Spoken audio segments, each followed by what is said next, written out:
Kajian ilmiah.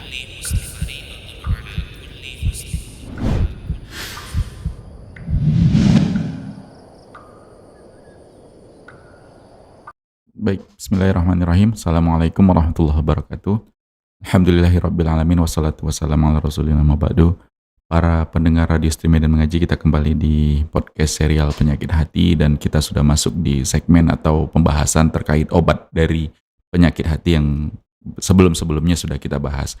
Dan Alhamdulillah sudah bersama kita guru kita Ustadz Abu Saib Hafizullah Ta'ala, yang seperti biasa nanti melanjutkan terkait pembahasan dengan obat penyakit hati. Dan ini obat penyakit hati yang keempat dan obat yang merupakan obat yang terakhir ya Ustaz.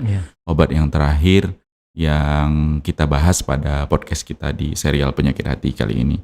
Dan seperti biasa nanti kita memberikan kesempatan bagi kawan-kawan yang mau bergabung di podcast serial penyakit hati, bisa bertanya melalui pesan WhatsApp atau SMS, juga bisa langsung di kolom komentar platform media sosial kita yang melakukan live streaming. Ustaz, ini obat dari penyakit hati yang keempat ya Ustaz.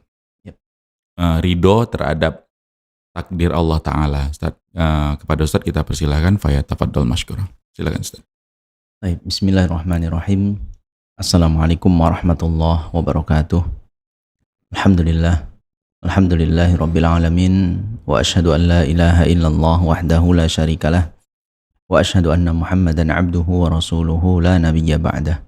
Allahumma salli wa sallim ala nabiyyina Muhammad wa ala alihi wa sahbihi wa man tabi'ahum bi ihsanin ila yaumiddin. Allahumma 'allimna ma yanfa'una wanfa'na bima 'allamtana wa zidna ilman. Allahumma aslih lana sya'nana kullahu wa la takilna ila anfusina tarfata 'ainin.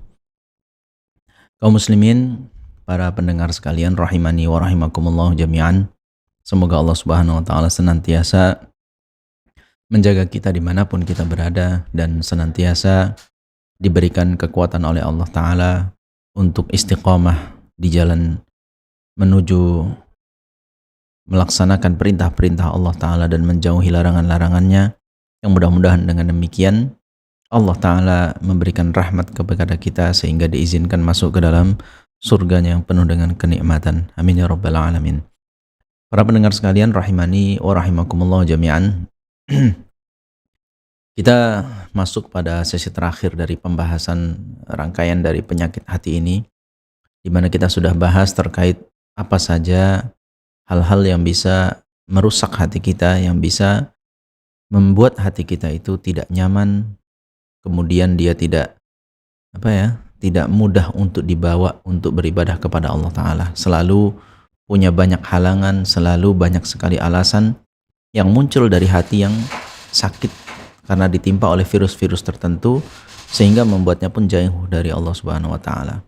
Kita sebutkan kemarin, sebenarnya itu obat masih secara umum ya. Banyak sekali sebenarnya kalau para pemirsa sekalian mau membaca karya-karya para ulama terkait obat-obat hati ini, tentu sebenarnya sangat banyak ya. Di buku kali ini kita hanya sebutkan yang pokok-pokoknya saja terkait dengan membaca Al-Quran, terkait dengan mengikuti jalan Nabi SAW dan membaca hadis-hadis beliau SAW. Kemudian kita juga sudah sebutkan berzikir ya, memperbanyak zikir kepada Allah Ta'ala. Dan ini di yang terakhir kita akan bahas tentang ridho terhadap takdir yang sudah Allah Ta'ala tetapkan kepada kita. Ikhwati fillah rahimani wa rahimakumullah jami'an. Beriman kepada takdir yang sudah ditetapkan Allah Ta'ala ini bagian dari rukun iman kita, yaitu al-imanu bil qadari khairihi wa syarrihi. Ya, beriman kepada takdir yang sudah Allah Ta'ala tetapkan, yang itu tergolong baik ataupun yang buruk menurut kita. Di sini ikhwati fillah rahimani wa rahimakumullah jami'an, sebenarnya secara umum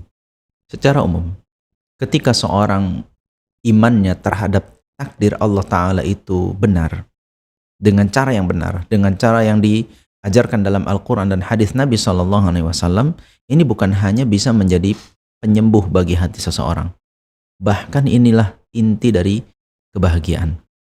Ketika dia bisa memanage semua yang terjadi pada dirinya dikaitkan dengan imannya kepada takdir, maka itu semua akan memberikan rangkaian orang tersebut akan mendapatkan kebahagiaan yang hakiki. Dia tidak akan ditimpa padanya keburukan apapun yang membuat dia terpuruk, dan dia tidak akan ditimpa satu kebaikan apapun yang membuat dia lalu hancur gara-gara nikmat tersebut. Begitu ikhwati fillah rahimani wa rahimakumullah jami'an. Karena memang beriman kepada takdir ini akan memberikan ketenangan. Tenang. Singkat mungkin logika kita mengatakan kalau kita sebagai seorang sutradara lah katakan, sutradara dalam sebuah adegan apa begitu. Kita tahu nih sejak awal sampai akhirnya akan terjadi seperti apa.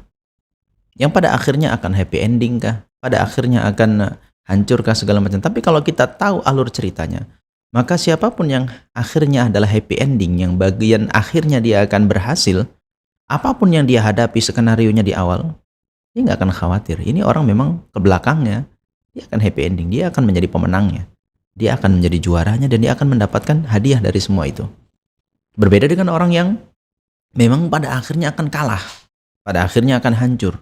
Walaupun di peran-peran awal dia ditampakkan begitu sombong mungkin, begitu banyak yang dia dapat dan ini dan itu, tapi karena tahu di ujungnya dia akan buruk, dia akan ya rendah dipandang orang yang tahu seperti itu. Nah, kita ikhwati fillah rahimani wa rahimakumullah jami'an, posisi kita adalah sebagai pemain itu. Allah Ta'ala yang tentukan peran kita, Allah Ta'ala yang tentukan di mana akhir kita. Namun tentu Allah Ta'ala dalam hal itu banyak memberikan kabar kepada kita. Di satu sisi benar bahwasanya takdir itu sudah ditetapkan, siapa akan mendapatkan apa dan siapa akan berakhir di mana, itu satu sisi benar. Di sisi lain adalah kita yakin ketika Allah Ta'ala perintahkan sesuatu kita melaksanakannya, dan ketika Allah Ta'ala larang sesuatu kita menjauhinya, maka Allah Ta'ala akan berikan takdir yang baik. Dan ini banyak sekali didukung dengan ayat-ayat Al-Quran dan hadis-hadis Nabi SAW yang tentu adalah itu berita dari Rabbul Alamin. Dan kita juga tidak tahu tentang takdir kita seperti apa. Hari ini mungkin kita berangan-angan. Hari ini mungkin kita hanya bisa mengkhayal. Mungkin saya nanti ketika mati begini dan begitu. Mungkin saya nanti ketika dihisab oleh Allah Ta'ala begini dan begitu. Itu semua menjadi bagian khayalan. Ya. Tapi itu akan satu saat menjadi sebuah kenyataan. Dan memang itu adalah rahasia yang hanya diketahui oleh Allah Ta'ala semata. Tidak ada satupun di antara kita yang bisa menjamin siapa di antara kita yang pasti masuk surga. Siapa di antara kita yang pasti masuk neraka. Belum, itu belum sampai di situ. Kalau masih hidup di dunia ini, belum ada kepastian itu. Karena semua akan diukur bagaimana mengakhiri hidup di muka bumi ini. Kalau yang mengakhiri hidupnya dengan kekufuran seperti Firaun misalnya, nggak ragu kita bahwasanya Firaun akan menjadi penduduk neraka. Tapi kalau di akhir hayatnya dia diakhiri dengan kebaikan, maka kita pun tidak ragu. Orang-orang seperti itu akan dimasukkan ke dalam surganya Allah Subhanahu wa Ta'ala. Begitu ikhwati fillah rahimani wa rahimakumullah jami'an. Maka kalaulah seperti itu cara kita beriman kepada Allah Ta'ala, sehingga semua ini kita hanya menjalani takdir, semua adalah bentuk ujian, ya. Allah Ta'ala jadikan yang baik maupun yang buruk itu sebagai ujian untuk kita semua. Lalu apa yang membuat kita khawatir? Apa yang membuat kita takut? Kita bisa baca firman Allah Ta'ala di surat Al-Hadid. Allah Ta'ala berfirman, "Ma asaba min musibatin fil ardi wala fi anfusikum illa fi kitabim min qabli an nabra'aha. Inna dzalika 'ala Allah yasir." Tidaklah satu musibah pun yang terjadi di bumi ini, ataupun musibah itu yang terjadi pada diri kalian, kecuali semua kejadian itu sudah tertulis di dalam kitab yang Allah Ta'ala tentukan sebelum itu semua diadakan. Dan sesungguhnya hal itu mudah bagi Allah Ta'ala. Tujuannya apa? Nah, ini tujuannya apa? Tujuannya apa? Allah Ta'ala memberitahukan bahwasanya semua yang terjadi itu sudah dituliskan oleh Allah Ta'ala, dan itu adalah bagian yang sangat mudah bagi Allah Ta'ala. Tujuannya apa Allah Ta'ala memberitahukan ini semua? Likaila ta'sau ala ma fatakum wa la tafrahu bima atakum. Wallahu la yuhibbu kulla mukhtalin fakhur. Agar kalian tidak merasa putus asa jika mendapati sesuatu yang luput dari kalian. Ya. Kemudian agar kalian tidak terlalu merasa berbahagia, tidak terlalu merasa senang ketika kalian mendapatkan sesuatu yang diberikan oleh Allah Ta'ala. Makanya bersedih berlebihan itu salah, bersedih boleh, berlebihan yang salah. Senang, bahagia terhadap satu nikmat juga boleh, tapi berlebihan itu salah. Ya silahkan nanti dibahas tentang batas-batasan berlebihannya itu seperti apa. Ya sedih misalnya kalau sudah pukul-pukul pipi, kalau sudah sampai mengucapkan kata-kata yang buruk, apalagi terkait dengan takdir Allah Ta'ala, itu sudah kelewat batas. Kalau dapat nikmat lalu pada akhirnya membawa kita kepada maksiat, nikmat yang diberikan Allah Ta'ala membuat kita menjadi makin durhaka kepada Allah Ta'ala, ini berarti sudah kelewat batas ya. Wallahu la yuhibbu kulla mukhtalin fakhur. Dan Allah Ta'ala tidak menyukai orang-orang yang sombong. Taib ikhwati fillah rahimani wa rahimakumullahu jami'an. Itu adalah hakikat dari takdir yang Allah Subhanahu wa Ta'ala tetapkan kepada kita. Maka ketika kita benar-benar beriman terhadap takdir ini, di satu sisi ada penyakit-penyakit hati, seperti contohnya penyakit hasad, ya seperti contohnya penyakit ujub, itu bisa langsung tergerus, ya langsung hilang karena menyadari bahwasanya untuk apa kita iri terhadap orang lainnya, untuk apa kita hasad terhadap nikmat yang Allah Ta'ala berikan kepada orang lain. Kalau pada akhirnya kita tahu apapun yang ditetapkan oleh Allah Ta'ala tidak akan meleset. Annama akhta'aka lam yakun liyusibaka wa ma asabaka lam yakun liyukhti'aka. Bahwasanya apapun yang Allah Ta'ala tetapkan terkena kepada dirimu tidak akan meleset kepada orang lain. Begitu juga apapun yang sudah Allah Ta'ala tetapkan terkena kepada orang lain tidak akan meleset kena dirimu. Sudah. Itu sudah menjadi ketetapan Allah Subhanahu wa Ta'ala. Maka untuk apa kita hasad? Karena hakikat yang didapati oleh orang lain itu adalah takdir Allah Ta'ala yang kemudian sampailah nikmat itu kepada dirinya dan bukan kepada kita di saat itu. Bisa jadi Allah Ta'ala memberikan kepada kita hal yang berbeda. Bisa jadi Allah Ta'ala lebih sayang kepada kita, memberikan lebih baik lagi daripada hal itu. Makanya sebaiknya ketika orang mendapatkan nikmat, kita diajarkan untuk berdoa. Ya, berdoa agar apa? Si yang mendapat nikmat diberi keberkahan oleh Allah Ta'ala dan kita pun mendapatkan nikmat yang lebih baik lagi daripada itu. Begitu ikhwati fillah rahimani wa rahimakumullah jami'an. Di sisi lain kita juga akan tidak tertimpa penyakit ujub, penyakit merasa bangga terhadap diri sendiri, merasa bahwasanya dirilah yang hebat. Apa yang dia capai hari ini adalah karena kepintarannya, karena kecerdasannya, karena kemampuannya dan lain sebagainya. Kalau dia sadar bahwasanya itu hanya kemudahan dari Allah, orang yang lebih pintar dari kamu itu lebih banyak. Orang yang lebih kuat daripada kamu itu lebih banyak. Orang yang mampu melakukan seperti yang kamu lakukan itu sangat banyak bahkan. Tapi kamu yang dipilih oleh Allah Ta'ala. Bukan karena kitanya, tapi karena memang itu ketetapan dari Rabbul Alamin. Maka untuk apa kemudian orang merasa ujub terhadap apa yang sudah dia capai. Begitu ikhwati fillah rahimani wa rahimakumullah jami'an. Nah di sisi lain, betapa bahagia sekali seorang yang mengimani takdir ini, hidupnya akan berjalan sangat-sangat bisa dia nikmati. Kita bisa baca firman Allah Ta'ala misalnya di surat At-Taghabun ayat 11. Allah Subhanahu wa Ta'ala berfirman, "Wa may yu'min billahi yahdi qalbah." Barang siapa yang beriman kepada Allah akan diberikan petunjuk hatinya. Di sini ditafsirkan oleh sebagian ulama, apa yang dimaksud dengan siapa yang beriman kepada Allah? Yaitu beriman bahwasanya tidak ada satupun yang terjadi kecuali atas izin dari Allah Ta'ala. Orang yang seperti itu yahdi qalbah, hatinya akan mendapatkan petunjuk. Petunjuk itu apa? Dia akan sabar menghadapi rintangan-rintangan itu.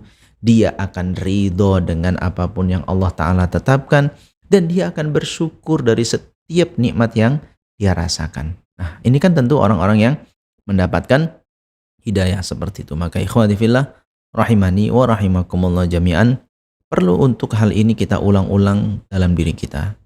Bahwasanya ini semua terjadi atas takdir Allah Ta'ala. Itu semua terjadi atas ketetapan Allah Ta'ala. Tidak ada satupun yang luput dari ilmunya Allah Ta'ala. Begitu ikhwati fillah rahimani wa rahimakumullah jami'an. Di surat Al-Qamar Allah Ta'ala berfirman, "Inna kulla syai'in khalaqnahu biqadar." Sesungguhnya setiap sesuatu kami ciptakan beserta dengan takdirnya masing-masing. Semuanya. Mau yang benda hidup, mau yang benda mati, mau yang bergerak ataupun yang tidak bergerak. Semuanya Allah Ta'ala ciptakan memiliki takdirnya masing-masing. Dalam hadis Nabi SAW bersabda, kataballahu maqadiral khalaiqi qabla an yakhluqas samawati wal arda bi khamsina alfasanah. Allah Ta'ala menuliskan takdir seluruh makhluk sebelum diciptakannya langit dan bumi dengan jarak sejauh 50.000 tahun bedanya antara penulisan takdir dengan penciptaan langit dan bumi. Artinya itu sudah hal yang lama sekali Allah Ta'ala tetapkan seperti itu. Maka tidak mungkin hari ini terjadilah sesuatu itu tidak diketahui oleh Allah Ta'ala. Itu mustahil. Hari ini terjadi sesuatu, Allah Ta'ala baru tahu saat itu terjadi. Itu mustahil. Hari ini terjadi sesuatu, lalu Allah Ta'ala luput untuk menetapkan ini takdir berkaitan dengan apa. Itu mustahil. Semuanya terjadi atas izin dari Allah Ta'ala. Tidak ada satupun debu yang berterbangan kemanapun dia pergi, kecuali itu atas izin Allah Ta'ala. Tidak ada satu pohon pun, atau tidak ada satu daun pun yang jatuh dari pepohonan, pohon apapun itu, dimanapun itu, kecuali dia jatuh setelah mendapatkan izin dari Allah Ta'ala. Begitu ya ikhwati fillah, rahimani wa rahimakumullahu jami'an. Maka kita ambil contoh dari sikap seseorang yang seharusnya demikian kalau mendapatkan takdir yang sudah Allah Ta'ala tetapkan. Bisa jadi ini sisi yang membuatnya sedih. Ini adalah sisi yang membuatnya terpukul akibat takdir tersebut. Kita ingat tentang kisah Nabi kita Sallallahu Alaihi Wasallam saat anak kesayangan beliau meninggal dunia, yaitu Ibrahim. Ya, Ibrahim. Kita tahu Nabi SAW tidak punya anak laki-laki ya. Inilah satu-satunya anak laki-laki Ibrahim yang lahir dari seorang budak wanita bernama Maria Al-Qibtiyah. Ibrahim ini sangat dicintai oleh Nabi SAW. Qadarullah. Usianya baru belasan bulan. Ya, ada yang bilang 16, ada yang bilang 17 bulan baru usianya Allah Ta'ala wafatkan. Ya, meninggal dunialah Ibrahim. Nah, kita lihat contoh bagaimana seorang ayah atau seorang manusia mendapati sesuatu yang sangat dia cintai, lalu Allah Ta'ala berkehendak mengambilnya. Allah Ta'ala berkehendak untuk mengambil nikmat ini, menghentikan nikmat ini. Apa yang terjadi? Apakah Nabi SAW bersedih? Ya, beliau bersedih dan itu manusiawi. Apakah beliau sampai menangis? Iya, beliau juga bahkan sampai meneteskan air mata. Ya, makanya Nabi SAW berkata, tadma'ul ainu wa yahzanul qalbu wa la naqulu illa ma yarda rabbuna. Mata ini meneteskan air mata. Hati ini merasa sedih dan kami atau kita tidak mengucapkan kecuali kata-kata yang diridhoi oleh Rabb kita, yaitu Allah Ta'ala.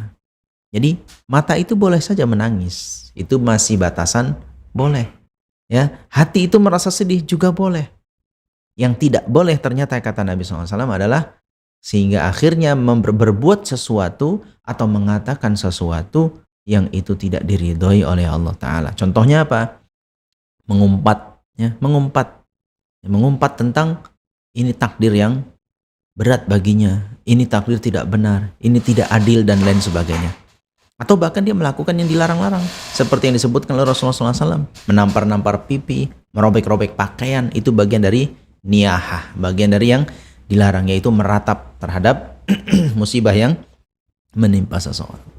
Maka inilah contohnya ikhwati fillah rahimani wa rahimakumullah jami'an untuk melihat contoh yang jelas bagi kita. Beginilah prakteknya kalau saat kita ditimpa satu hal yang sangat membuat kita sedih. Sehingga dengan demikian kita tahu di mana batasan-batasan yang seharusnya. Dan kita perhatikan Nabi SAW adalah orang yang sangat berbahagia. Beliau terbebas dari penyakit-penyakit yang diberikan ke dalam hati seseorang. Beliau dibersihkan dari itu semua. Kemudian kalau untuk contoh bagaimana ketika mendapatkan nikmat, mendapatkan harta kah, atau mendapatkan seorang wanita yang cantik jelita kah, atau mendapatkan jabatan kah, bagaimana? Ya silahkan lihat lagi kepada bagaimana ketika Nabi SAW itu menang perang. Sehingga ada bagian dari ghanimah itu memang menjadi milik mutlaknya Nabi SAW. Apa sikap beliau terhadap harta segitu banyak? Melimpah ruah. Apa sikap Nabi SAW ketika dijodohkan oleh Allah Ta'ala terhadap seorang wanita yang cantik jelita? Bahkan bukan satu, beberapa orang wanita. Apa sikap Nabi SAW ketika menjadi pimpinan tertinggi di kota Madinah hingga menaklukkan kota Mekah, menaklukkan daerah-daerah semuanya? Bagaimana sikap beliau menghadapi itu semua? Nah, ini yang bisa menjadi tolok ukur kita, bahwasanya beginilah menghadapi nikmat ataupun musibah yang menimpa kita. Bahwasanya inilah sampel, inilah contoh cara beriman kepada takdirnya Allah Ta'ala. Begitu ya ikhwati fillah. Benar-benar menunjukkan sosok yang ridho atas apapun takdir yang menimpa beliau. Karena Nabi SAW hidup tidak hanya menerima kebaikan dan kebaikan. Beliau juga banyak tertimpa keburukan dan keburukan. Ini yang harus kita jadikan selalu pegangan. Karena kita juga sama. Kita tidak selalu berbahagia. Ada saatnya kita sedih. Ada saatnya kita marah. Ada saatnya kita berat menerima sesuatu kejadian. Tapi bagaimana sikap kita menghadapi hal itu? Agar hati kita ini benar-benar lapang. Agar hati kita ini benar-benar ya menerima itu menjadi bagian yang tidak bisa dia hindari. Mau gimana pun ini harus dia lewati. Nah, melewati ini jangan sampai kita gagal dapat nilai dari Allah Ta'ala. Harus kita lewati. Ujian-ujian itu harus kita lewati. Mau ujian yang menyenangkan kita atau menyusahkan kita, semua itu harus kita lewati. Mau itu mudah kita melewatinya atau agak kesulitan kita melewatinya, semua harus kita lewati. Dan dari sana kita harus dapat nilai yang baik dari Allah Subhanahu wa Ta'ala. Makanya kan ada doa yang diajarkan oleh Nabi SAW untuk mengingatkan kita tentang hal ini pula. Dan doa ini kita baca termasuk dari bagian zikir setelah sholat, yaitu doa Allahumma la mani'a lima a'taita wa la mu'tiya lima mana'ta wa la yanfa'u dzal jaddi minkal jaddu. Ya Allah, tidak ada satupun yang bisa menghalangi bagi siapapun, bagi apapun yang Engkau berikan kepadanya. Sebaliknya tidak ada satupun yang bisa memberikan apapun bagi orang-orang atau bagi siapapun yang Engkau halangi dia tidak mendapatkan itu. Dan tidak akan bermanfaat siapapun yang mempunyai kedudukan jika berhadapan dengan kemuliaan-Mu, jika berhadapan dengan keagungan-Mu. Nah begitu. Ini kan doanya luar biasa. Kalau ini setiap kali kita selesai sholat, merenungi doa ini, merenungi zikir ini, nanti akan menerima atas apapun. Karena apa?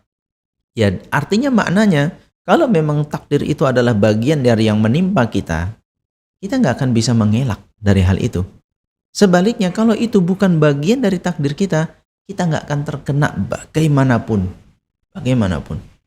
Dan jangan bicara tentang jabatan, jangan bicara tentang keistimewaan, jangan bicara tentang kedudukan kita di dunia ini. Kalau sudah berhadapan dengan Allah Ta'ala, nggak akan ada apa-apanya.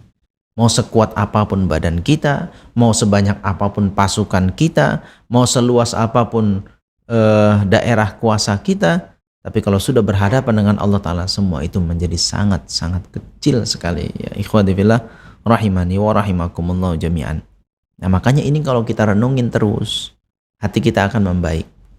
Karena dengan ini akan banyak penyakit-penyakit yang rontok. Ya, ibarat ini adalah antivirus yang ketika kita ambil antivirus ini, ketika kita konsumsi antivirus ini, maka banyak virus akan rontok disebabkan olehnya. Ya salah satu seperti yang saya sebutkan tadi, penyakit hasad kita nggak akan kena, ujub kita nggak akan kena, karena dia akan rontok dengan iman kepada takdirnya Allah Subhanahu wa Ta'ala. Itu juga lah yang kemudian kita dapati Nabi SAW menyebutkan dalam sebuah hadis, ajaban li amril mu'min. Memang sangat menakjubkan kehidupan atau perkara yang menimpa orang-orang yang beriman.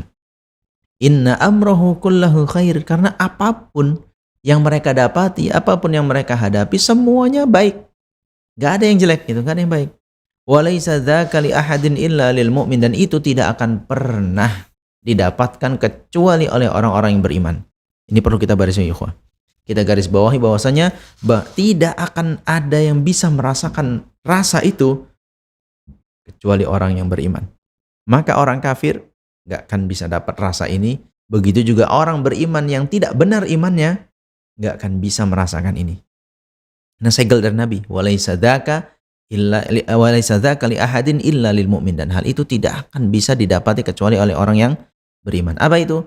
In asobat husarra syakar. Jika dia mendapatkan satu yang menyenangkan dirinya, maka dia pun bersyukur. Fakana khairan lahu, dan hal itu baik untuk dirinya.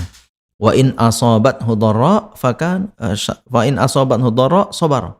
Fakana khairan lahu, dan ketika dia ditimpa keburukan, dia bersabar, dan itu pun baik untuk dirinya. Maka ini hanya bisa didapatkan oleh orang-orang yang beriman.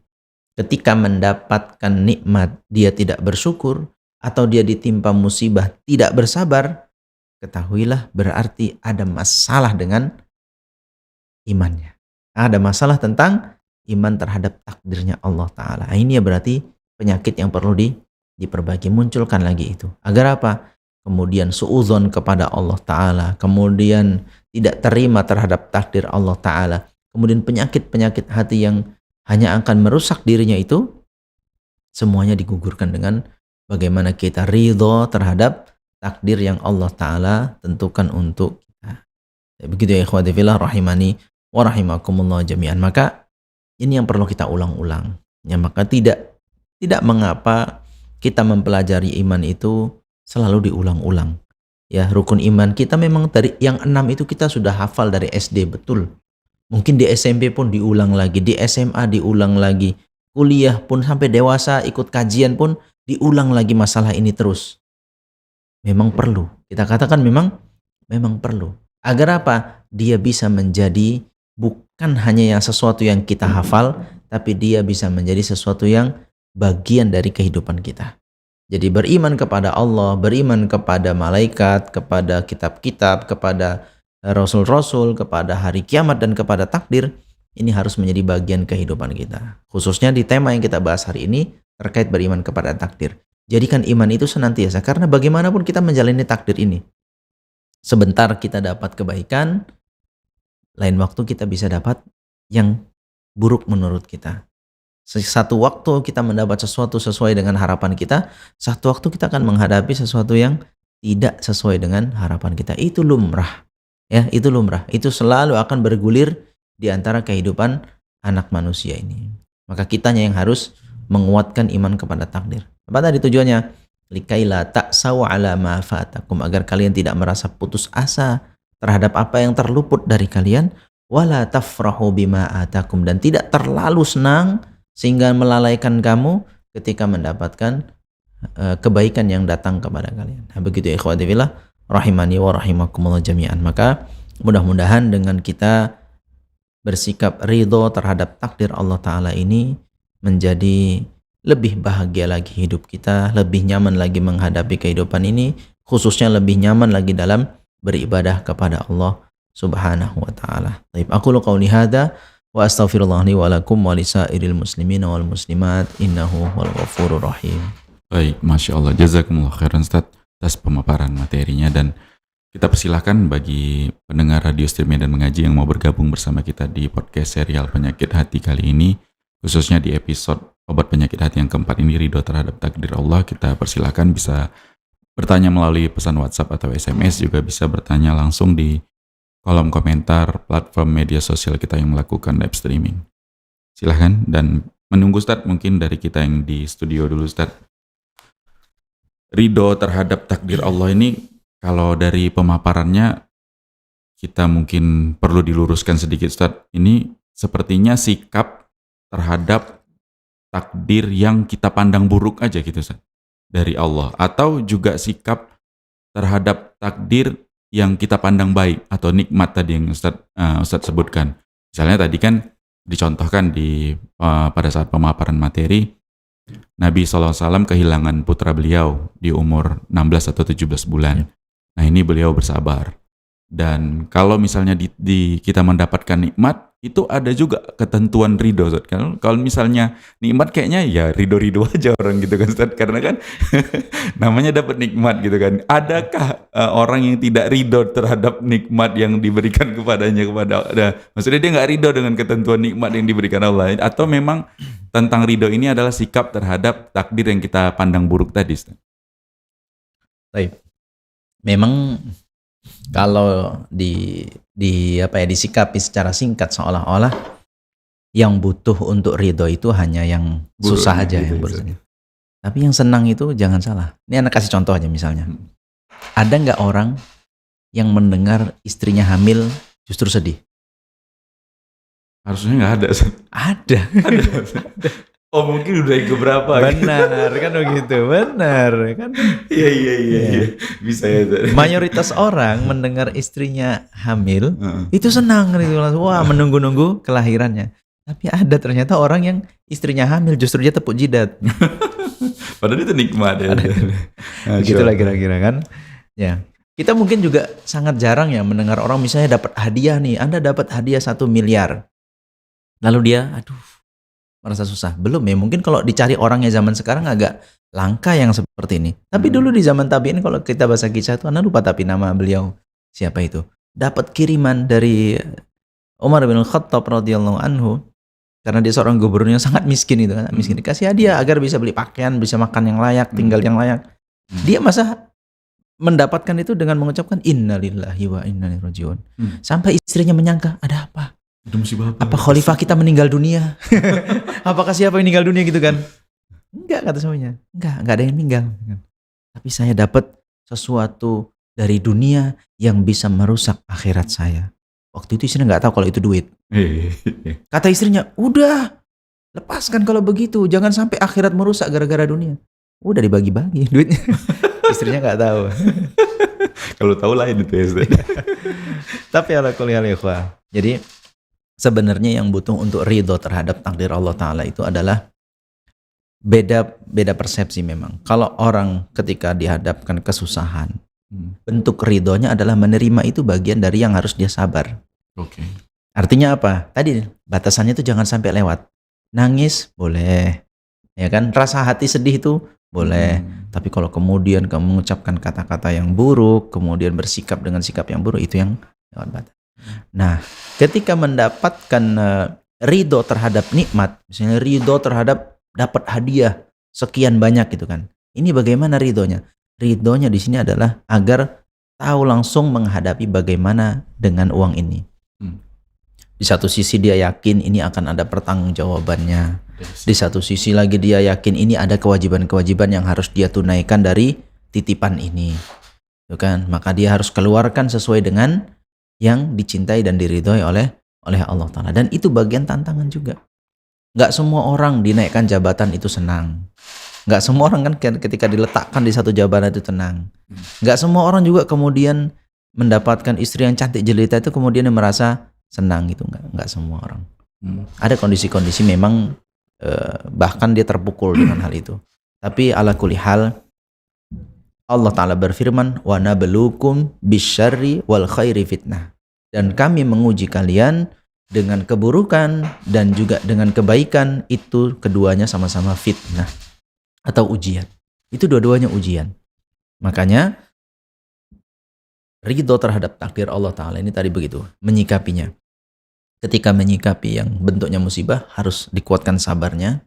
Ketika menyikapi kesenangan, ya, kebahagiaan, maka harus mensyukurinya. Jadi inilah bentuk ridhonya. Begitu ya, demikian. Wallahu a'lam bishawab. Baik, Masya Allah. Jadi kalau contoh mungkin yang tercatat dalam sejarah yang kita tahu lah ya, Ustaz. Qorun itu termasuk orang yang tidak ridho terhadap ketetapan yang dia diberi nikmat kepada Allah gitu ya, Ustaz. Karena kemudian kekufuran kan akhirnya dia merasa hebat kan? Merasa hebat. Justru dia merasa hebat dengan hal itu semua. Maka itulah Allah Ta'ala hukum dia. Yang dia nisbatkan semua itu adalah karena kerja kerasnya gitu ya, Ustaz. Ini termasuk kita berarti nggak ridho terhadap takdir baik yang ditetapkan oleh Allah gitu ya, Ustaz. Kita menganggap bahwa semua yang kita raih saat ini adalah proses-proses atau yang kayak tadi Ustaz sampai di materi adalah episode-episode susah yang udah kita lewati, akhirnya kita ke happy ending tadi gitu, Ustaz. Ini termasuk gagal dalam memahami ridho nikmat dari Allah tadi, Ustaz. Tidak ridho itu adalah pemberian dari Allah Ta'ala. Tidak ridho mengakui bahwasannya itu adalah pemberian dari Allah Ta'ala. Dia menganggap itu karena kehebatan dirinya. Dia mau ini adalah dia yang mendapatkan apresiasi, dia yang mendapatkan pujian. Nah, ini yang nggak tepat. Harusnya dia ridho, ini hanya menjadi titipan dari Allah Ta'ala yang harus dia pertanggungjawabkan nanti di kemudian hari. Itu seharusnya ridhonya seperti itu. Tidak ridho artinya menerima dengan sepenuh hati, bukan itu. Tapi ridho di sini adalah lebih kepada mengakui itu adalah dari Allah Ta'ala, lalu menjadikan nikmat ini sebagai sarana untuk mendekatkan diri kepada Allah Ta'ala. Demikian. Wallahu a'lam bishawab. Baik, Masya Allah. Ustaz, kita bacakan pertanyaan yang sudah masuk, Ustaz. Ada pertanyaan dari WhatsApp-nya Medan Mengaji dalam kurung dari Bang Ian. Oke, Masya Allah. Assalamualaikum warahmatullahi wabarakatuh. Ustaz, dari Bang Ian izin bertanya. Apa hukum seorang ikut-ikutan cek kodam di media sosial yang sekarang ini sedang viral? Dan apakah kebencian seseorang yang berlebihan ataupun lebih dari 3 hari terhadap saudaranya dapat menyebabkan jatuhnya ataupun lebih dari 3 hari terhadap saudaranya dapat menyebabkan jatuhnya sakit pada saudara muslim yang dibencinya tersebut. Dan yang terakhir, apakah benar azab kubur bisa terhenti karena seorang anak mendoakan orang tuanya? Mohon penjelasannya, Ustadz. Terima kasih banyak, Ustadz. Paham ya, Ustadz? InsyaAllah. Yap. Aku agak terhenti tadi. Ikhwati fillah rahimani wa rahimakum. Tapi mungkin bisa dibantu Nul. Apa ini? Anda sering dengar sih anak-anak itu cerita tentang kodam-kodam, cek kodam. Ini maksudnya gimana? Tolong dibantu Habibi Paldi karena Anda juga nggak ngikutin ini.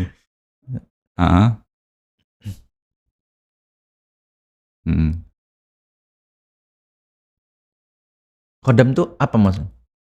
Korin bukan? Korin. Korin kalau istilah fikihnya mungkin, Ustaz. Endang. Kalau endang nanya.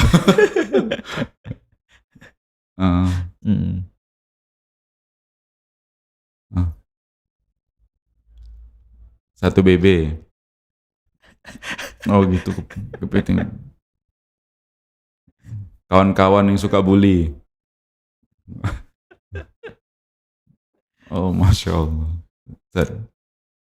Type-nya mungkin ini yang Anda pahami dulu ya, di waktu anak kecil juga ada seperti ini sebenarnya ya. Cuma dulu mungkin ya mohon maaf ini istilah-istilahnya berbeda.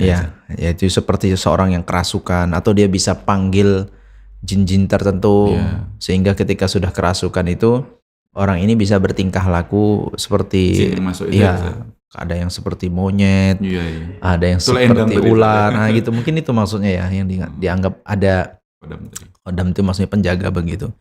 Ikhwati fillah rahimani wa rahimakumullah jami'an. Kalau kita baca surat jin itu ya, surat jin itu silahkan nanti pemirsa sekalian buka lagi. So, itu kan cerita tentang bagaimana kemudian kehidupan antara manusia dengan jin, gitu kan. Tidak bisa terpisahkan karena kita hidup di dunia yang sama, walaupun alam yang berbeda. Kita di alam manusia, mereka di alam jin itu. Tapi kita di dunia yang sama. Mereka bisa melihat kita, tapi kita tidak bisa melihat mereka. Nah, kalau di surat jin itu kita bisa perhatikan memang ada interaksi yang bisa saja terjadi, apakah melalui sihir dan lain sebagainya, sehingga terjadi interaksi antara jin dengan manusia. Tapi ikhwati fillah rahimani wa rahimakumullah jami'an, dari ayat-ayat itu pula kita bisa tahu haram hukumnya seorang manusia itu saling tolong-menolong dengan jin. Itu tidak boleh. Ya. Nabi SAW bisa saja kalau kemudian akan banyak jin yang sudah masuk Islam. Ya, banyak jin yang sudah masuk Islam dan Allah Ta'ala pernah menampakkan kepada Nabi SAW tentang jin-jin yang mau belajar tentang Islam. Gitu. Ya, di satu kisah Nabi SAW. Tapi dalam peperangan Nabi nggak pernah ajak jin. Nggak pernah. Ini ada 1000 dari jin ini ada 500 dari jin, nggak pernah. Allah Ta'ala yang utus para malaikat untuk membantu Nabi SAW. Jadi begitu ikhwati fillah rahimani wa rahimakumullah jami'an. Maka tidak benar kalau kemudian ada seorang muslim lalu saling tolong menolong dengan jin, ya. Dalam hal apapun itu. Itu karena kita yakin kalau jin yang beriman, kalau jin yang dia tahu tentang syariat yang Allah Ta'ala perintahkan kepadanya, apakah untuk dilakukan ataupun ditinggalkan, jin itu tidak akan mau berinteraksi dengan manusia. Dia akan fokus dengan ibadahnya di sana. Dia akan fokus dengan kehidupannya di alamnya. Sama seperti kita. Orang-orang soleh di kalangan manusia akan sibuk mengurusi ibadahnya sendiri, dengan dunianya sendiri. Nggak akan kepikiran untuk ke alam jin dan lain sebagainya. Tidak begitu ya. Ikhwati fillah rahimani wa rahimakumullah. Walaupun kita hidup berdampingan. Justru malah terkadang ketemu antara manusia yang buruk dengan jin yang buruk. Disitulah mereka akan saling berinteraksi.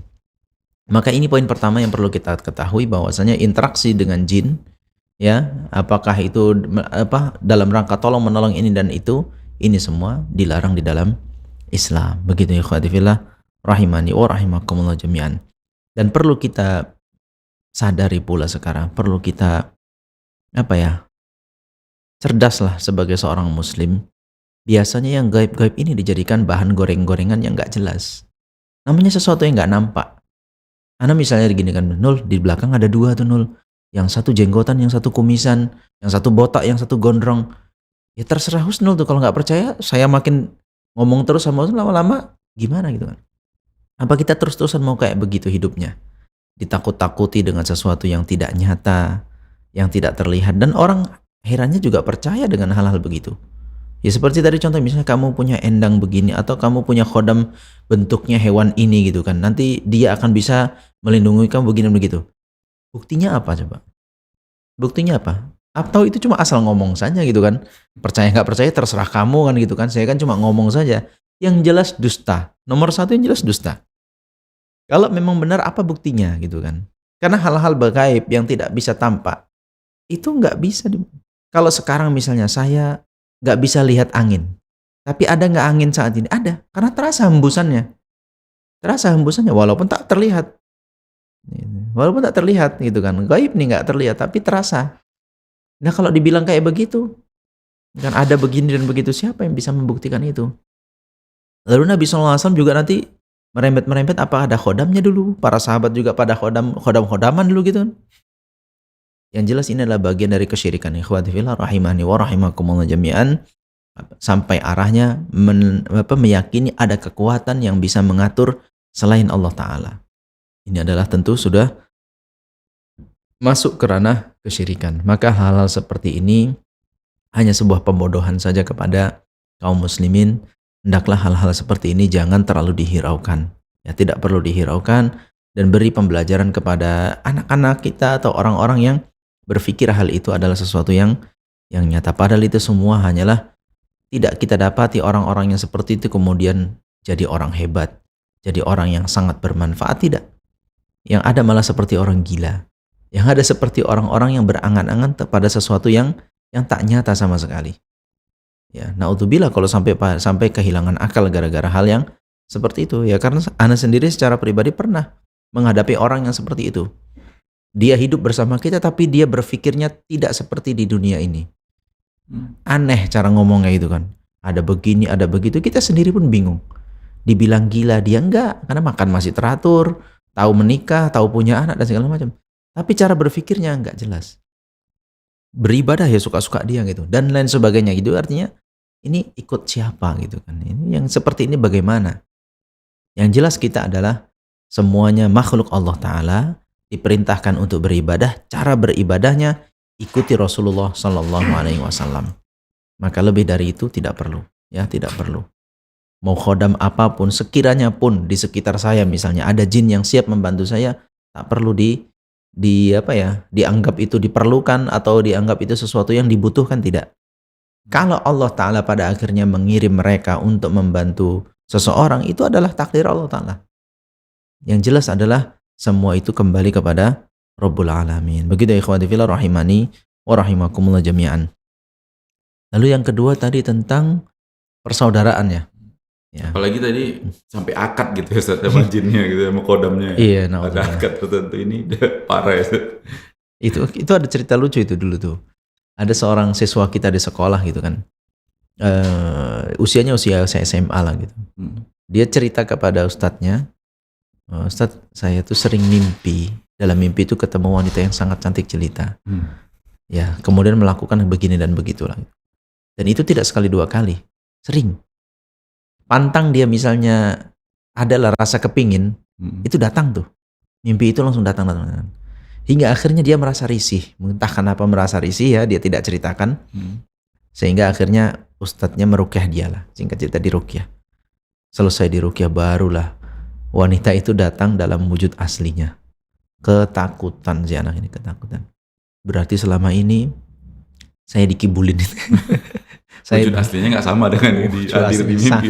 Sangat mengerikan gitu kan. Dia sendiri nggak tahu menggambarkan itu mirip apa gitu kan. Tapi mengerikan sekali gitu kan. Ala kulli hal begitulah. Kadang manusia hanya tertipu saja dengan makhluk-makhluk yang durhaka kepada Allah Ta'ala seperti itu. Begitu ya ikhwani fillah rahimani wa rahimakumullah jami'an. Gak boleh saat berinteraksi sama jin. Nggak boleh. Tidak ada perintah, satu. Tidak ada contoh, dua. Kemudian nggak ada keperluan juga. Untuk apa gitu? Untuk apa kepentingan itu? Mau punya 1000 khodam pun terus mau apa? Mau main bola gitu antar khodam. Mau nyusun strategi. Gak ada.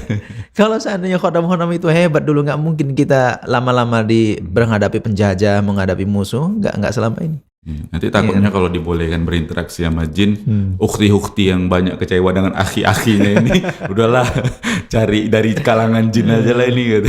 Ini nggak boleh. Naudzubillah, kalau sampai begitu naudzubillah, karena antara bangsa jin ya, kita katakan jin juga mendapatkan perintah yang sama dengan kita. Makanya ayatnya kan wa ma khalaqtul jinna wal insa illa liya'budun. Tidaklah aku ciptakan jin dan manusia kecuali hanya untuk beribadah kepadaku. Maka kita sama jin itu sebenarnya sama. Melaksanakan perintah sesuai dengan yang Allah Ta'ala sampaikan dalam syariatnya. Jadi itu yang harus kita lakukan. Jadi nggak ada istilahnya ini kemari, nggak ada. Masing-masing di alamnya. Begitu ya. Wallahu a'lam bishawab. Yang kedua tentang apa tadi Ustaz? Marahan ya. Kebencian seseorang yang berlebihan atau dia lebih dari 3 hari terhadap saudaranya tadi. Mungkin kebencian yang dimaksud Ustaz. Kebencian terhadap saudaranya tadi apakah dapat menyebabkan jatuhnya sakit pada saudara muslim yang dibencinya tersebut? Ikhwati fillah wa rahimani wa rahimakumullah jami'an. Kebencian mungkin di sini yang dimaksudkan adalah hasad ya. Hasad kepada seseorang itu memang betul bisa menyebabkan ain ya. Penyakit ain itu sumbernya dari orang yang hasad ya.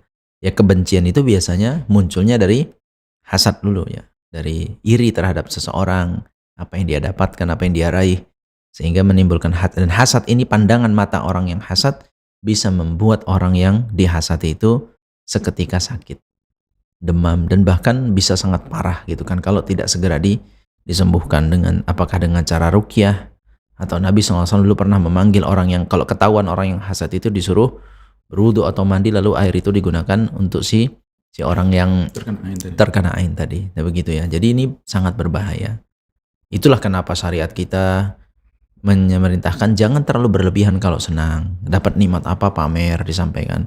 Di media sosial dia umbar-umbar begini dan begitu. Itu nanti kalau ketemu orang yang hasad, waduh bisa tiba-tiba demam. Mungkin sesekali kita pernah kan lihat anak-anak tadi siang masih ketawa ke TV, masih seger badannya, tiba-tiba sore lemes, pucat, demam badannya. Bisa jadi kena ain itu. Karena lihat pandangan mata orang yang hasad. Kita mobil baru keluar dari showroom, bagus-bagus gini kan, dicek-cek semua bagus. Tiba-tiba mogok aja. Nggak tahu, dicek kesana kemari. Normal, tapi kok mogok gitu kan. Itu bisa saja. Kita tadi siang baru olahraga, senang, segala macam, ketemu teman. Tiba-tiba pulang langsung lemes, kayak nggak punya tenaga. Bisa jadi karena ain. Maka hati-hati gitu kan. Hati-hati dalam mengumbar nikmat seperti itu. Ala kulli hal, ya tentu kita lah yang berlindung kepada Allah Ta'ala dari hasad seperti ini ya. Makanya kan Nabi SAW pernah berdoa, a'udzu bikalimatillahi tammati min kulli syaitonin wa hammah wa min kulli ainin lammah. Aku berlindung kepada kalimat-kalimat Allah Ta'ala yang maha sempurna dari godaan atau gangguan-gangguan syaitan dan juga hewan-hewan yang bisa berbahaya, dan juga dari mata yang bisa menimbulkan penyakit. Itu bagian yang kita minta kepada Allah Ta'ala. Karena bagaimanapun kita tidak tahu hasad itu sumbernya dari siapa.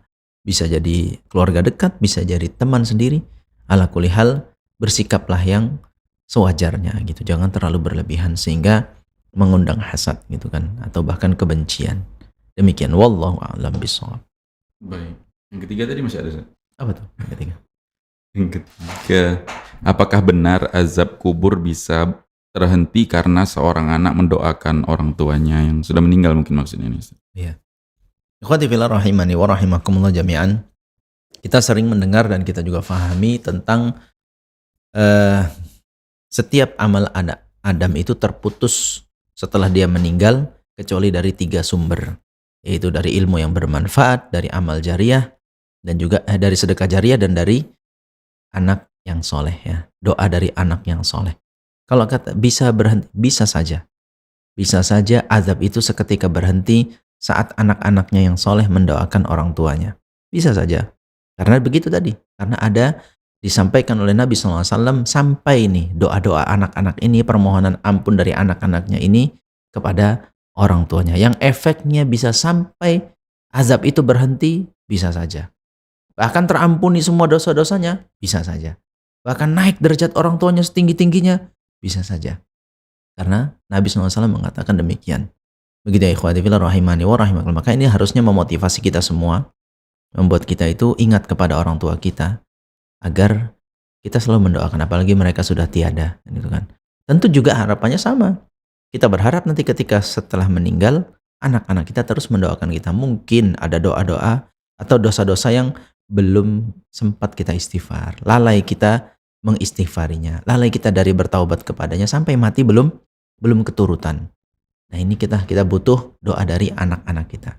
Insya Allah al-jaza'u min jinsil amal. Balasan itu sesuai dengan amalannya. Kalau saat ini kita banyak mendoakan orang tua kita yang sudah tiada, mudah-mudahan nanti ketika kita yang sudah tiada, anak-anak kita juga rajin mendoakan kita. Begitu ya ikhwati fillah rahimani wa rahimakumullah jami'an. Wallahu a'lam bishawab. Baik, Masya Allah, jazakumullah khairan Ustaz atas jawabannya. Dan kita kembali ke topik pembahasan kita kali ini, Ustaz, takdir, ridho terhadap takdir Allah.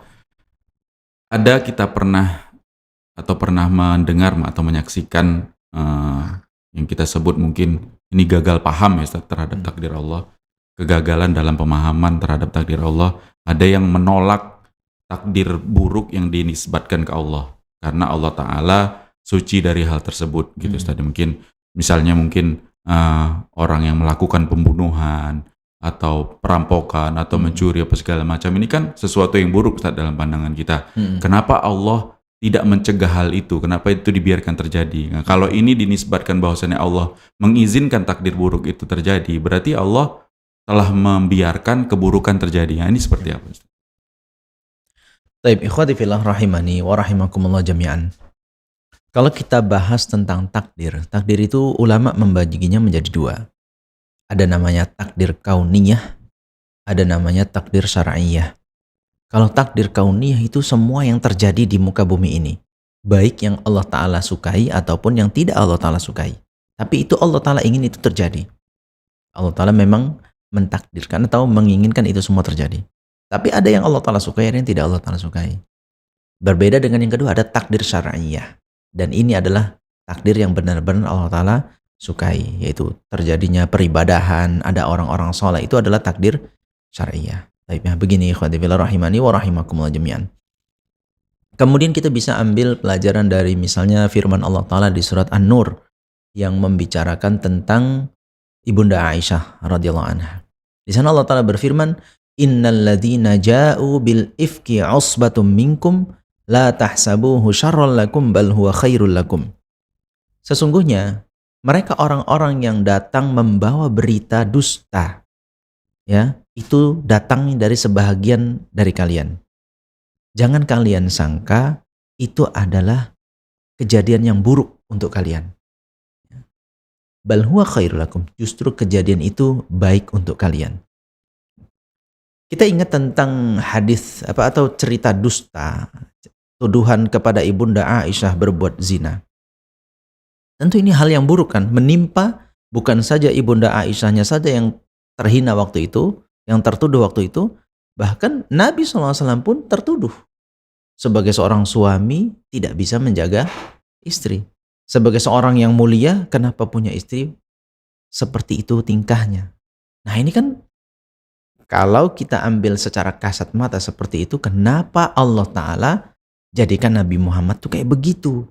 Tertuduh menjadi seorang suami yang tidak bisa menjaga istrinya, dan seterusnya dan seterusnya. Makanya Allah Ta'ala spill di sana sebutkan la tahsabuhu syarrul lakum bal huwa khairul lakum. Jangan kalian sangka kejadian yang sepertinya jelek ini itu buruk untuk kalian. Tapi itu justru baik untuk kalian. Nah, di situ nanti para ulama akan mengungkapkan apa kebaikan-kebaikan yang bisa diambil pelajaran dari kejadian tuduhan terhadap Ibunda Aisyah berbuat zina itu. Nah, begitu, makanya hanya sudut pandang kita yang memandang kejadian itu buruk. Sudut pandang kita. Tapi sudut pandang Allah Ta'ala untuk orang-orang yang beriman itu semuanya baik. Tidak ada yang buruk. Sudut pandang kita mungkin yang mendapati kita kok sakit. Kita kok menderita gitu kan. Itu sudut pandang kita yang kita lihat seperti yang kita tahu. Tapi dari sudut pandang Allah Ta'ala bisa jadi itu adalah karena Allah Ta'ala sayang kepada kita. Banyak dosa yang kita belum istighfari. Banyak dosa-dosa kita yang belum habis dengan istighfar kita gitu. Masih kurang, istighfarnya masih kurang. Dibuat sakit. Untuk apa? Biar rontoknya itu semakin banyak. Cepat gitu kan. Makanya kan dalam hadis Nabi SAW mengatakan justru jika Allah Ta'ala mencintai seorang hamba, Allah Ta'ala akan uji dia. Kan begitu. Bisa diuji dengan penyakit, bisa diuji dengan kesulitan ekonomi, bisa diuji dengan anaknya, diuji dengan orang tuanya, dan lain sebagainya. Nah gitu. Jadi yang memandang buruk itu sebenarnya hanya sudut pandang kita. Sebaliknya mungkin kalau kita melihat ada orang kafir, hidupnya kok nggak pernah sakit gitu kan. Badannya itu bugar aja. Hartanya melimpah gitu kan, keluarganya sehat-sehat, bahagia kayaknya. Itu sudut pandang kita. Kalau sudut pandang Allah Ta'ala bisa saja nih orang sengaja memang terjebak, dibiarkan terjebak di dalam kelalaian. Sehingga hidupnya itu dibuat, disikluskan, gak akan pernah dia kembali kepada Rabbul Alamin. Karena Allah Ta'ala takdirkan dia memang buruk. Ini hamba yang buruk. Nah itu, maka ini sudut pandang ini yang harus kita ketahui. Kembali lagi dari ke ayat yang kita sebutkan, apapun yang menimpa kita, baik di bumi ini maupun kepada diri kita, itu semua sudah ditetapkan oleh Allah Ta'ala. Agar apa? Jangan terlalu putus asa, jangan terlalu sedih ketika itu hal yang buruk, dan juga tidak terlalu senang, berlebihan ketika itu hal yang baik. Begitu ya ikhwati fillah rahimani wa rahimakumullah. Bagi inilah yang harus kita sesuaikan sudut pandangnya. Mungkin sudut pandang kita yang salah. Kalau menganggap kemudian memberikan nilai, kenapa Allah Ta'ala mentakdirkan ini terjadi padahal ini buruk? Itu sudut pandang kita. Tapi sudut pandang Allah Ta'ala itu sengaja dibuat terjadi untuk membuat kejadian yang lebih baik lagi setelah itu. Kenapa terjadinya perang Badar? Kenapa para sahabat terusir dari kota Mekah? Kenapa itu kan terjawab setelah semuanya terjadi. Baru kita tahu, oh itu maksudnya. Tapi kita kan taunya terlambat. Udah belakangan taunya. Kalau dulu para sahabat ketika disuruh hijrah keluar dari Mekah lalu protes. Ya kenapa kok hijrah? Kenapa kita keluar? Kenapa kita terhina? Kenapa harus begini-begitu? Kalau para sahabat gitu, apakah para sahabat akan berhasil menguasai dunia? Apakah pada waktunya mereka akan berhasil menguasai Mekah? Belum tentu. Justru ternyata keluar ini adalah untuk menyusun kekuatan. Setelah terkumpul kekuatan, Mekah pun bisa dikuasai. Begitu takdir Allah Ta'ala. Cuma kan itu, yaitu episodenya itu nanti untuk membongkar apa hikmah yang Allah Ta'ala tetapkan atas takdir tersebut. Nah, makanya yang perlu kita yakini hanya ketika Allah Ta'ala sudah berjanji, man amila sholihan min dzakarin aw untha wa huwa mu'min. Siapa yang beramal soleh dari laki-laki maupun perempuan dan dia beriman, falanuhyiyannahu hayatan thayyibah. Allah Ta'ala pasti akan memberinya kehidupan yang baik. Itu wajib kita pegang. Sehingga apa kita tahu? Ini hanya proses gitu. Ini hanya proses. Kalau hari ini kita mendapatkan kesulitan, kesusahan, ini hanya menjadi bagian proses itu. Dan proses ini pun akan, kalau kita lewati dengan kebaikan, Allah Ta'ala akan berikan nilai yang sangat besar. Demikian. Wallahu a'lam bishawab. Baik, Masya Allah, jazakumullah khairan Ustaz atas jawabannya. Dan mungkin ini yang terakhir Ustaz di pertemuan kita kali ini dari kita yang di studio. Intinya maksudnya yang kita pahami berarti Ustaz, kalau misalnya kita contohkan terhadap kehidupan, kaya dan miskin itu adalah sebuah takdir berarti ya Ustaz. Sebagaimana mungkin yang kita tarik mungkin bisa jadi contoh dalam kehidupan, bagaimana kaya dan miskin itu adalah takdir, berarti rumah tangga yang sakinah, mawaddah, warahmah ini juga takdir ya Ustaz.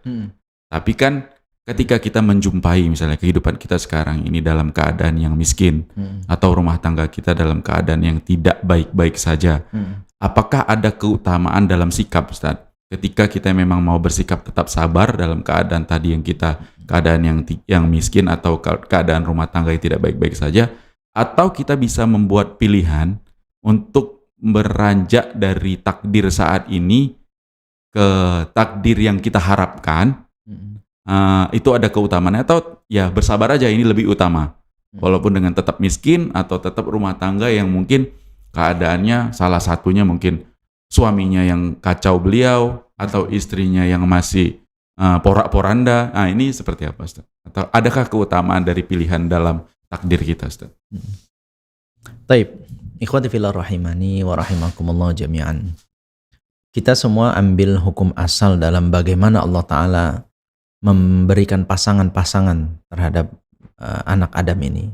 Di dalam Al-Quran Allah Ta'ala berfirman, at-tayyibatu lit-tayyibina wat-tayyibuna lit-tayyibat. Bahwasanya perempuan yang baik-baik akan dapat laki yang baik-baik. Begitu juga sebaliknya, laki-laki yang baik-baik akan dapatkan perempuan yang baik. Lalu ayat itu kan juga al-khabithatu lil-khabithin wal-khabithuna lil-khabithat. Wanita yang buruk akan dapat pasangan laki-laki yang buruk, dan juga sebaliknya.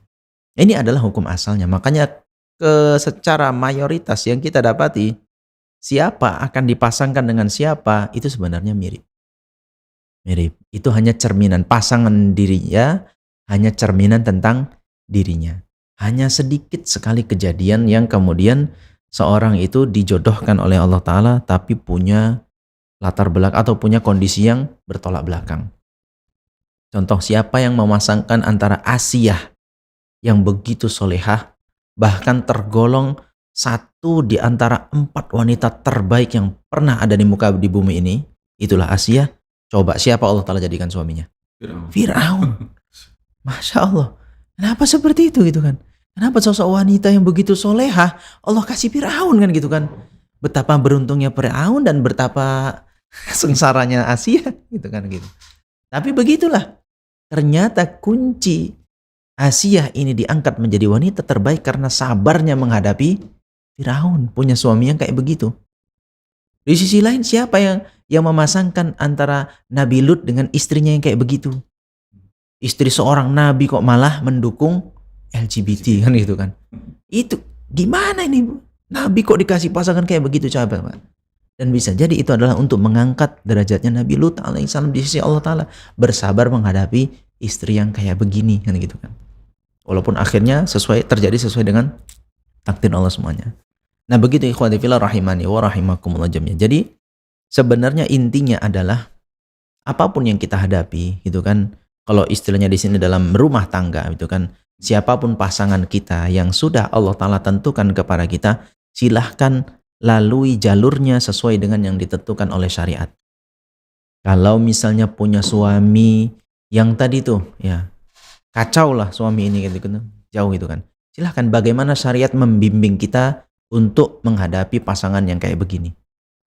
Tinggal ikuti alurnya, ya kan? Kalaulah katakan salah satu mungkin yang disyariatkan itu adalah bercerai. Kalau memang itu pada titik itu bercerai bukan hal yang aib. Para sahabat pun terjadi perceraian kan gitu kan.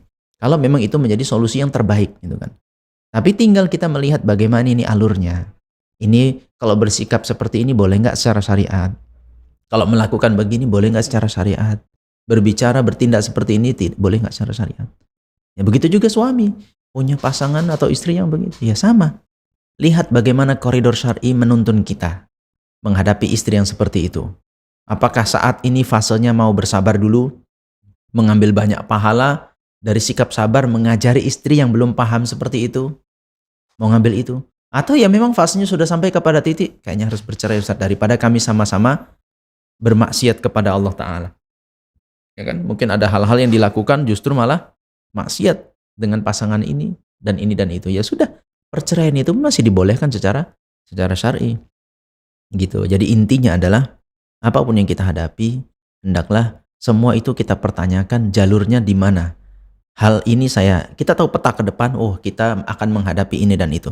Dan bagaimana syariat mengatur jalurnya. Kamu lewati yang ini, lewati yang ini, lewati yang ini, pahalanya di sini, pahalanya di sini. Dan itu aja yang kita alami. Ya, jadi mudah-mudahan kalau sudah seperti itu kita ridho dengan ketetapan Allah Ta'ala. Ya sudah, dapat suami, dapat pasangan kayak begini, ya sudah dijalani. Sampai di mana nanti kemudian sudah pada titik harus berpisah, ya itu pun bukan berarti hal yang buruk. Mudah-mudahan kita minta kepada Allah Ta'ala ini adalah yang terbaik. Kalau memang berpisah itu yang terbaik. Tapi kalau memang ingin mengambil terus dengan bersabar, ya tahan seperti Asia sampai Firaun mati ditenggelamkan oleh Allah Ta'ala. Hingga Asia mendapatkan kemuliaan bersabar punya suami seperti itu. Sehingga Nabi Lut alaihissalam punya kemuliaan walaupun istrinya kayak begitu. Nah jadi begitu ya. Kita hanya mengikuti itu saja. Di mana kita mau dapat pahala, kita cuma hanya berhitung-hitung saja nih. Begini insya Allah saya bisa dapat pahala besar. Jalan. Begini saya kayaknya terjebak akan dalam maksiat yang luar biasa. Belok kan gitu kan. Dan seterusnya. Maka perlu untuk kita terus belajar, perlu untuk kita mengerti. Sehingga ketika kita menghadapi dua kebaikan, kita bisa pilih kebaikan yang lebih banyak lagi pahalanya. Lalu ketika kita menghadapi dua keburukan, kita bisa pilih mana dua keburukan yang lebih ringan resikonya. Nah, begitu pada akhirnya kita hanya melewati itu semua. Demikian wallahu a'lam bishawab. Baik, Masya Allah. Jazakumullah khairan Ustaz atas jawabannya. Ustaz, mungkin Ustaz di akhir pertemuan kita di episode kali ini bisa diberikan kesimpulan Ustaz terhadap pembahasan terkait ridho terhadap takdir Allah ini, Ustaz. Silakan Ustaz. Baik, ikhwati fillah rahimani wa rahimakumullah jami'an. Ya, mungkin ini adalah pertemuan terakhir dalam episode penyakit hati dan juga dengan obatnya. Maka di sini perlu untuk kita terus merefleksi diri kita ya. Bukan berarti yang berbicara ini hatinya sudah sehat sekali, tanpa penyakit, tidak. Kita sama peluangnya, kita sama-sama banyak terkena penyakit, terkadang bahkan kita tidak sadari. Makanya perlu kita terus memohon kepada Allah Ta'ala, minta kepada Allah Ta'ala untuk disucikan hati kita. Wa zakkiha anta khairu man zakkaha. Ya Allah, sucikanlah hatiku ini karena Engkau hanya yang bisa mensucikannya. Kita terus minta kepada Allah Ta'ala diberikan hati yang bersih. Karena mudah-mudahan dengan hati yang bersih ini, ibadah menjadi nikmat, melaksanakan perintah itu menjadi gampang, menjauhi larangan itu bukan suatu masalah gitu. Kemudian juga di sisi lain kita perlu terus belajar gitu kan. Tentu yang kita sampaikan itu bukan mewakili semua yang Rasulullah SAW ajarkan. Tapi banyak di sana hal yang harus kita kupas lagi. Di mana itu akan saling mendukung. Ilmu agama manapun dia akan saling mendukung. Kita mempelajari tauhid kepada Allah Ta'ala, kita mempelajari cara ibadah kepada Allah Ta'ala, itu semua akan saling mendukung. Kita perlu untuk mentauhidkan Allah Ta'ala, perlu juga kita mengkonsumsi yang halal, perlu juga kita untuk berakhlak mulia, perlu juga kita untuk rajin beribadah, dan seterusnya. Semuanya saling mendukung. Maka kita perlu untuk belajar. Nah, walaupun terkadang kita butuh skala prioritas, mana dulu yang perlu kita pelajari. Maka di sini pesannya adalah terus untuk kita belajar, jangan berhenti di satu titik. Karena sebenarnya ilmu itu sangat luas. Semakin kita masuk, akan kita tahu ternyata samudranya semakin dalam dan semakin luas. Begitulah ilmu. Maka perlu kita terus belajar sebagai bentuk ikhtiar. Ya bagaimanapun kita cuma bisa ikhtiar. Karena tadi kan kita nggak tahu takdir kita kemana. Kita hanya berusaha. Mudah-mudahan akhir hidup kita itu adalah akhir yang husnul khatimah. Kita masih dalam terus berdoa meminta kepada Allah Ta'ala untuk dibersihkan hati. Kita dalam rangka menuntut ilmu syariat Allah Ta'ala ini. Kita dalam rangka berusaha mengamalkan semua ilmu itu. Begitulah cara Allah Ta'ala mewafatkan kita, dan tentu itu adalah yang sangat kita harapkan di kehidupan kita yang sementara ini. Maka mudah-mudahan Allah Ta'ala bersihkan hati kita semua, dan Allah Ta'ala senantiasa menjadikan kita hati yang salim. Ketika nanti kembali kepada Allah Ta'ala, hatinya hati yang salim, yang itu yang akan diterima oleh Allah Ta'ala. Demikian kaum muslimin rahimani wa rahimakumullah jami'an. Dan saya juga mohon maaf ya jika dalam penyampaian tentang risalah penyakit hati ini ada hal-hal yang kurang. Tentu pasti banyak yang kurang, dan kalau ada pun yang baik itu datangnya dari Allah Ta'ala. Dan mohon maaf atas semua kekhilafan kata-kata. Ya mudah-mudahan Allah Ta'ala berikan kita ampunan atas keburukan-keburukan yang kita lakukan. Ana akhiri dengan aqulu qouli hadza wa astaghfirullah li wa lakum wa lisa'iril muslimin wal muslimat innahu huwal ghafurur rahim. Baik, Masya Allah. Jazakumullah khairan Ustaz atas penjelasan, bimbingan dan arahannya. Dan karena memang kita harus terus belajar, makanya karena udah habis kitabnya ini kita lanjut nih Valdi ya. Kita tunggu nanti dari Ustadz pembahasan berikutnya. Atau mau dievaluasi juga nih ya programnya sama kepala produksi mungkin ya, sama Valdi, sama Pemred atau sama direkturnya. Tapi intinya kalau misalnya kita lanjut, insya Allah bisa ya Ustadz? Insya Allah. Nanti kita tunggu kitab selanjutnya dari Ustadz. Nanti tentunya masih di hari dan jam yang sama. Dan dengan demikian para pendengar Radio Stream Medan Mengaji, kita cukupkan pertemuan kita sampai di sini. Mudah-mudahan apa yang sudah kita sajikan terkait pertemuan-pertemuan kita, baik dari pembahasan dulu tentang sahabiat ya Ustadz. Biografi sahabiat tuh yang di awal-awal dulu. Kemudian udah kita lewatin juga, alhamdulillah ini kajian tentang penyakit hati dan obatnya, dan nanti insya Allah kita akan lanjut ke pembahasan berikutnya di kitab berikutnya. Dan yang mau mengulang-ulang pertemuan-pertemuan yang sudah berlalu bisa didengarkan melalui Instagram, melalui YouTube, maksud kami YouTube-nya Medan Mengaji, atau di Rosyad TV juga ditayangkan, atau juga bisa ke Spotify-nya Medan Mengaji. Itu saja, kami pamit dan kami ucapkan jazakumullah khairan bagi yang mengikuti program ini dari awal sampai hari ini. Mudah-mudahan apa yang kita sajikan bermanfaat, tentunya untuk kami pribadi, juga untuk Anda dimanapun Anda berada. Mewakili kru yang bertugas kami pamit, kita tutup dengan doa kafaratul majelis. Subhanakallahumma wa bihamdika asyhadu an la ilaha illa anta astaghfiruka wa atubu ilaik. Assalamualaikum warahmatullahi wabarakatuh.